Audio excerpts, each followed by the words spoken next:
Hey, everybody, this is the unknown prisoner.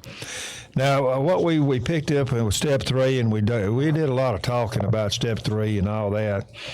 You know, I'm going to add a little bit more to this, and then we're going to roll on into step four, because I think that's you don't never slow the engine down. When you get it going, cranked up, and you're doing something about saving your life one day at a time, you don't ever slow down, and you never look back. You just keep rolling. But I want to say this, and then we'll go on to the step four.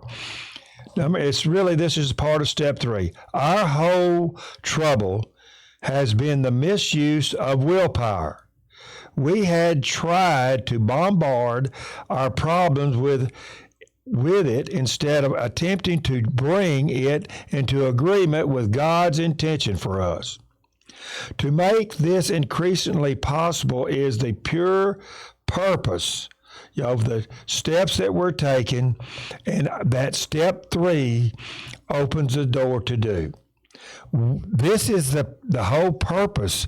This is something that takes a daily reprieve on every morning and every day. You just step into it and you go do it. That's why, at least we got time to think about what we're going to be doing. Are we going to run out there and grab a cold drink and take a little, make ourselves feel better to get on down the road so we can make this day? Or are we going to, say, hey, let me look at this, and let me take this simple step here, and then we can start, and then I may have a choice to do what I want to do for this day. So I just wanted to throw that at you, because that is another little area to look at for step three. But right on in here, we got to go into step four, and step four is something that changes the whole scheme of business. We have given ourselves the opportunity to be here where we can actually do this next step, because we know that God's going to help us. He's going to turn our life to point out the things that we need to do to correct, and it's going to be done His way. So that gives us a little bit of leeway to be able to say, hey, not my will, thy will be done. So what it is made a searching. Now, these words sink in. These are not words that you scan over. Made a searching and fearless moral inventory of ourselves. Now, a whole lot of going on now. I know that brain and that heart's kicking in, say, oh my God, what is this all about? I don't know if I can do this. I've never looked at myself that, I didn't want to do that. I didn't want to make a searching effort to see what the hell I've been doing wrong and what I didn't do right. So, and then fearless. Oh God, I was full of fear. So this is something that's going to be, what I said. We got to turn it over to God. We got to let Him get us started and get us walking in the light. So that's the whole purpose of this step. This step will bring your, all of your fear and all of your, your worthless feelings out to light, and it's not that big booger bear that you think it is. It will open up a way of life that just creates another step in our avenue of living. And without a drink, without any alcohol, man, facing life with those two things, is unbelievable, man. We don't have to change the way we feel to go out there and try to get through this day. So, I'm just going to touch up on it a little bit, but, we're going to have to get right. We're going to get right with ourselves, and this is where you have an opportunity to have, you've probably already had somebody that's maybe helping you out with these different steps that we're taking now. If you don't, it sure is a lot easier if you got somebody that's sober and helping you along, because they were the ones that took it with somebody else, and that's how it's all about, what it's all about. That's how I've been sober for as many years as I've had, because of reaching out and helping someone do what I did was given to me. Somebody gave it to me. Somebody helped me.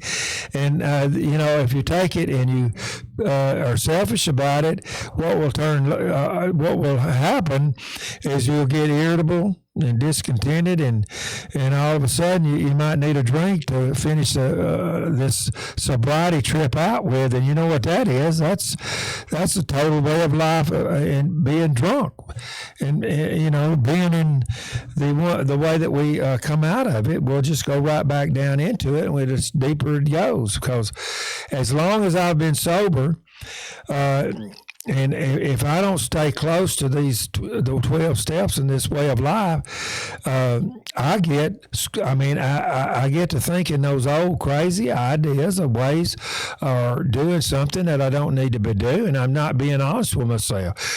So let me tell you this right now, and then I'm going to shut her down, is that I'm one drink from being a drunk. I'm one drink from being dead. I'm one drink from being in jail. I'm one drink from being in prison. I'm one drink away from all of that. That's all it takes. It doesn't matter how long I've been sober. It does matter in the point of staying sober one day at a time to keep this program lit in my life, to keep it going. But if I get so far away from this program and I forget what I'm doing, and I'm not helping anybody stay sober, I'm not going to be sober. That is the ingredients as we get going to, taking these steps to get sober.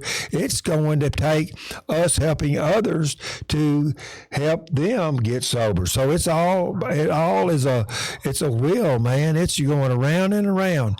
And when you jump off, it can damage you for life. So that's the thing.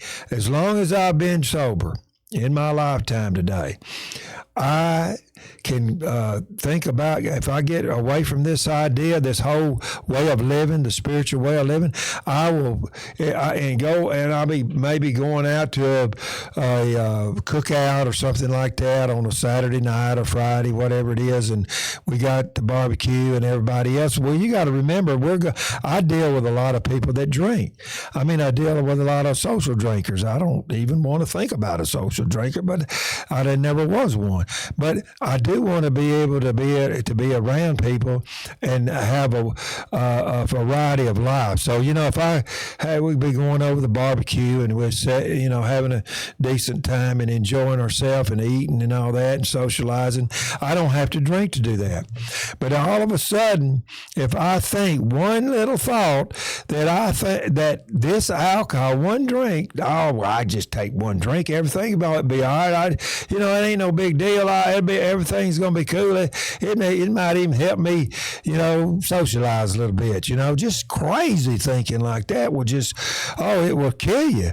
Well, if I decided to take one drink and all of a sudden that's it, I can't reverse that drink. I can't make anything untie or unwind.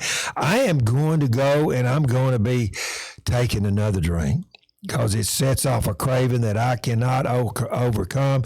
And when I get that one or two, maybe three drinks in me, I have no idea what's going to be next, except I am going to be drunk, passed out, or blacked out, and causing all kinds of chaos in this whole lifestyle that I was using.